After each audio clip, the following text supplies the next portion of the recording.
Bourgeoisie relatives, you are back on Follow That Flow. I am Chinoden, and if you're new to the channel, please subscribe, hit that like button, hit that notification button. I also have links in the description of this YouTube video. I also post on Steemit. I like that. I like that place. I like that place. It's gaining traction. It's gaining traction. You got to know how to do it. You got to write blogs along with your videos. That's what I learned. You have to write blogs with your videos. You got to have some great words with some great pictures, and then smash that video at the end. And I actually made a little monkey banner, a little monkey that says follow me at Steemit with my tag name or my username. All right.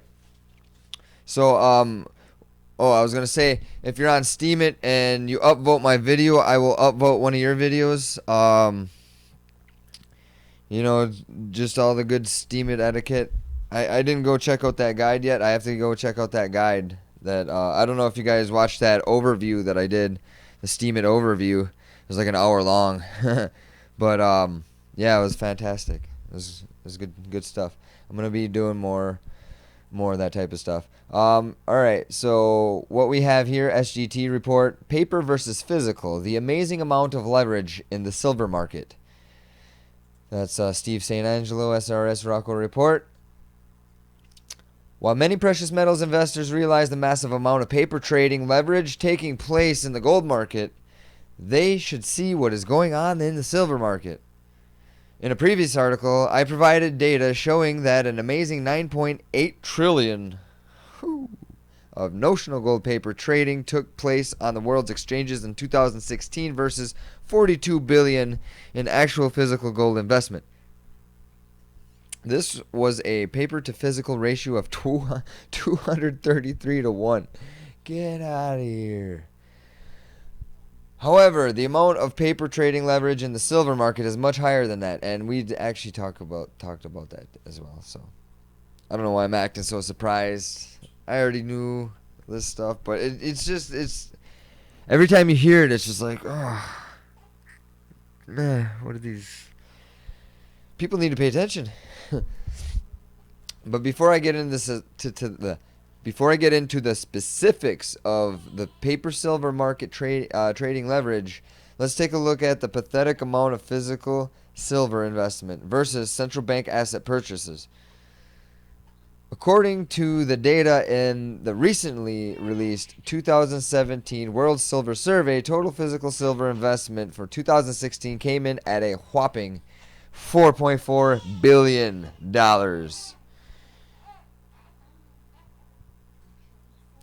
So basically, it's a little over 2 billion lower.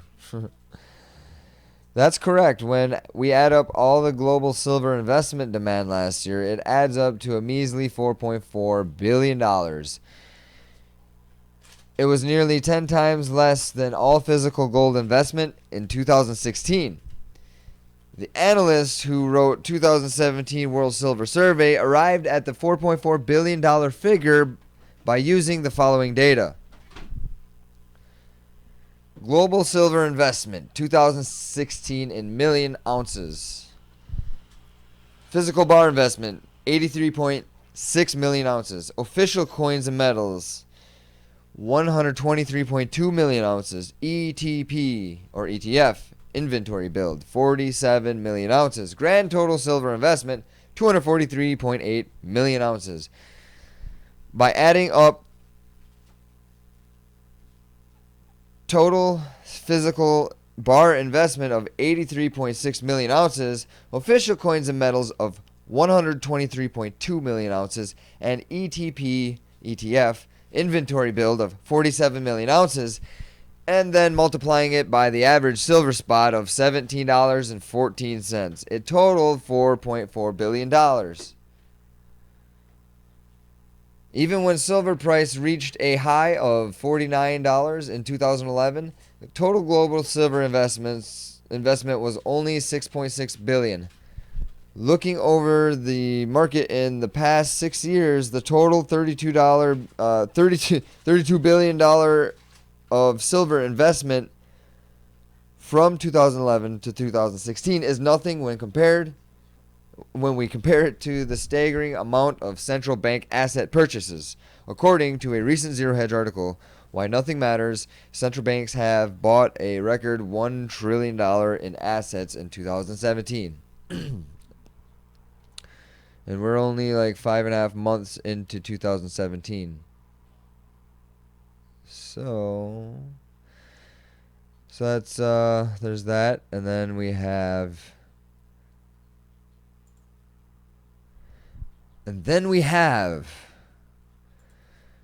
another one at SGT report by Jeff Nielsen, Sprott Money.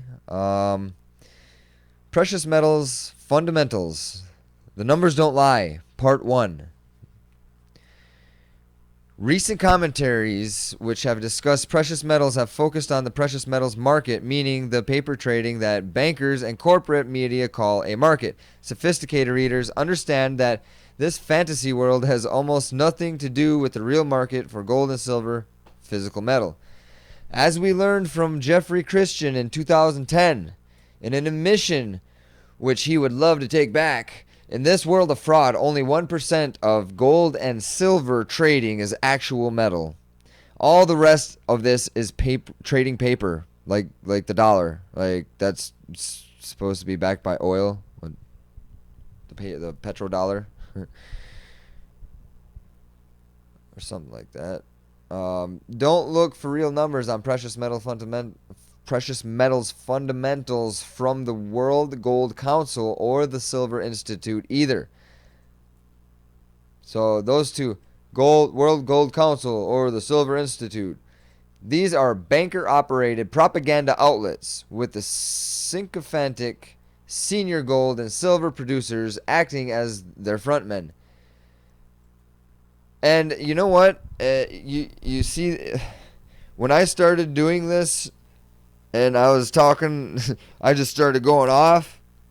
You saw that a lot of those sites like JP or JM Bullion and whatever else, they started pulling off the market updates, and they started I don't know, I just noticed this stuff. They like, and then I saw articles that like seemed like they were somebody was listening. So, and I caught that all on video, so that's cool. All right. So these banker operated propaganda outlets with sycophantic senior and silver producers acting as their frontmen. These sites got their crooked numbers from the same corporate media which pretends that the bankers' paper trading represents the real gold and silver market. Prices are once again being manipulated lower in this paper trading. The blind, deaf, and dumb corporate media is once again pretending that there is nothing outrageous about this downward manipulation of prices. Readers require a reminder of the dominant fundamentals of the real physical market for these metals. Precious metals prices are below the cost of production. This is entirely unsustainable. Precious metals supply deficits have been very large, but for a very long time. This is entirely unsustainable in the near term. In establishing that gold and silver are currently priced below the full cost of production, it's easiest to start with the silver mining industry since the evidence is so obvious and extreme. We know that silver is artificially priced below the cost of production for one simple and unequivocal reason.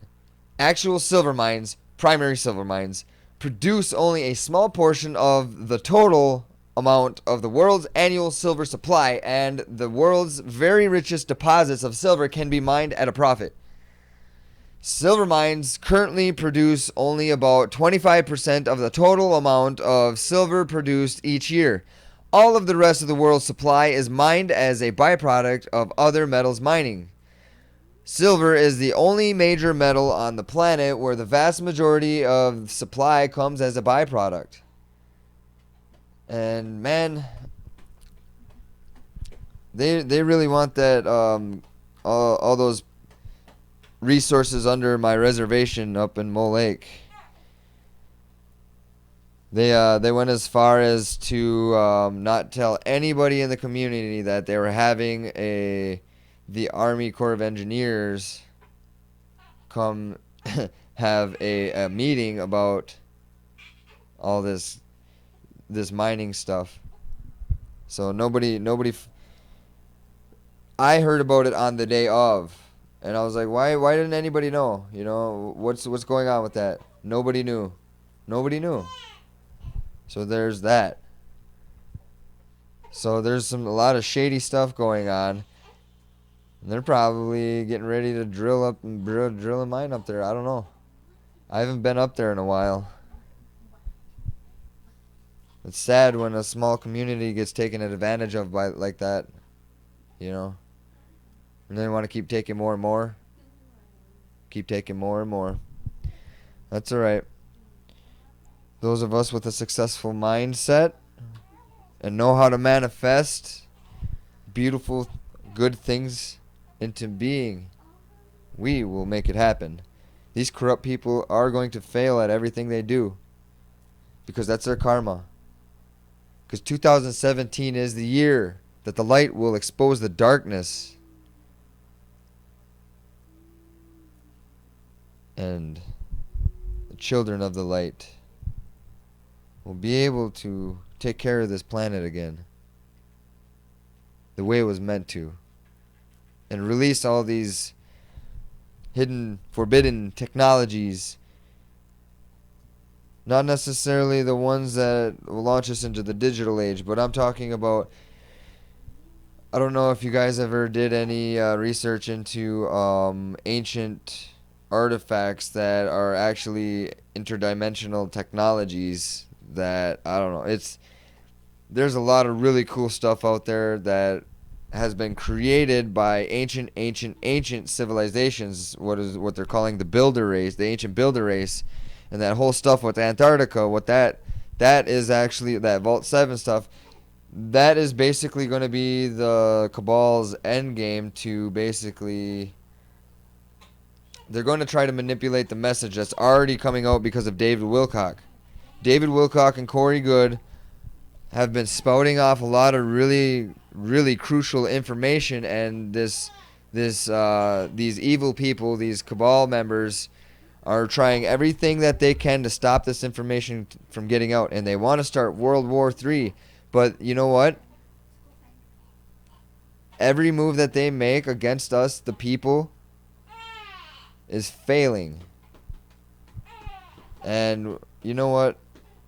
I believe that it's going to be a good thing here. These people are going to go down. These people are going to go down because of their own actions.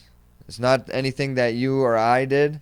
It's everything that they did, and that's their karma. They have to learn from those situations that they created. If we keep our heart in the right place and do not react to that. This is the whole point of Standing Rock. Standing Rock, we saw nobody die. They wanted to do another a Wounded Knee. You know what I'm saying? They wanted to murder a bunch of people, but what we learned this time, the power of the mind, the power of keeping your heart in a peaceful, prayerful place will keep you protected. And I believe Red Elk, when he spoke about this back in 2005, everything that he said is now coming true. You can go watch the videos for yourself. Everything that he said. And when he said, those people who have their heart in with Papa, with the Creator, Gitchimanidu, with God, with the light, with Sadashiva,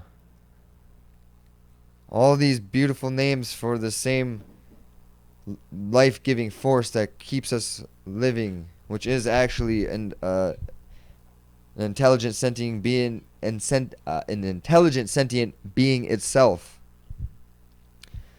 So when we start learning this, we realize that we really don't need to rely on money.